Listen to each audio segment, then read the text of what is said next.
This is part 2 of Unit 4, Section B, Class 5 English. Let's start. In Ashoka's time, Ashoka के समय में Buddhism was a young and energetic religion. जो Buddhism था वो बहुत ज़्यादा नया और एक्टिव रिलीजन था. It is said that as a young man, ये माना जाता है कि जब वो यंग थे अशोका वॉज वेरी क्रूअल, वो बहुत ज़्यादा निर्दयालु थे. He got angry very easily, वो बहुत जल्दी गुस्सा हो जाते थे. And order many killings in fits of anger, और गुस्से में उन्होंने कई लोगों को मारने का आदेश भी दिया है. At the same time, there was strong Buddhist influence working on him.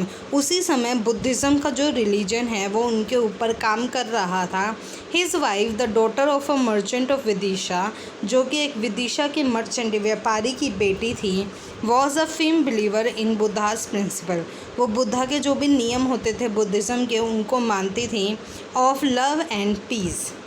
Many times she made him promise that she would not be violent और he would not be violent. वो अपने पति से कई बार वादा लेती थी कि उसके पति गुस्सा ना करें. In spite of these promises, in promises के अलावा Ashoka continued to kill and wage war. Ashoka ने फिर भी बहुत सारे लोगों को मारा और युद्ध किया.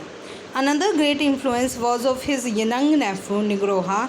उनका दूसरा जो इन्फ्लुएंस था, प्रभाव डालने वाला व्यक्ति था, वो उनका छोटा भतीजा निग्रोधा था. Who was his brother Suman son, जो उनके भाई सुमन का बेटा था. It is believe that Ashoka got his brother Suman killed in order to become the king. ये माना जाता है कि अशोका ने अपने भाई सुमन को मारा था राजा बनने के लिए. He thought Nigrodha would be full of hatred for him, और उसे लगता था कि निग्रोधा के मन में उसके लिए बहुत ज़्यादा गुस्सा होगा. But young Nigrodha had become a Buddhist monk, लेकिन वो एक बुद्धिस्ट साधु बन गया at a very young age, बहुत छोटी उम्र में. एंड हैड नो बिटरनेस और hatred in his heart against Ashoka, और उसके मन में अशोका के खिलाफ कोई कड़वाहट नहीं थी. The boys nobility and forgiveness touched Ashoka's heart. उसकी जो ये माफ़ करने की ताकत थी उसने अशोका के दिल को जीत लिया था. The turning point in Ashoka life came with the Kalinga war. और जो अशोका थी उसकी लाइफ में जो टर्निंग पॉइंट आया, बदलाव का जो टाइम आया, वो था Kalinga war. It brought about a change of heart in him. उस युद्ध ने अशोका के दिल को ही बदल दिया था. अशोका वांटेड टू एक्सटेंड मतलब बढ़ाना his empire to east and south and therefore attacked Kalinga, modern Orissa.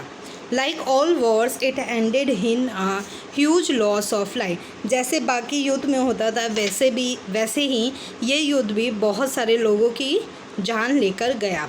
100,000 people were killed, 150,000 made prisoners, and many more suffered.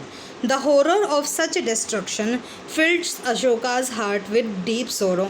ये सब देखकर उसका दिल बहुत ज़्यादा दुख से भर गया. He vowed not to take any more lives. और उसने उस टाइम अपने मन में ये सोचा कि वो और जाने नहीं लेगा. He want to work to bring happiness and peace. उसने ये शपथ ली कि वो हैप्पीनेस और पीस को फैलाएगा. ही बिकेम अ बुद्धिस्ट, वो एक बुद्धिस्ट बन गया. And set about spreading his message with great enthusiasm, और अपने मैसेज को बड़े उत्सुकता से फैलाने लगा. Ashoka appointed officials to see that his message reach the people.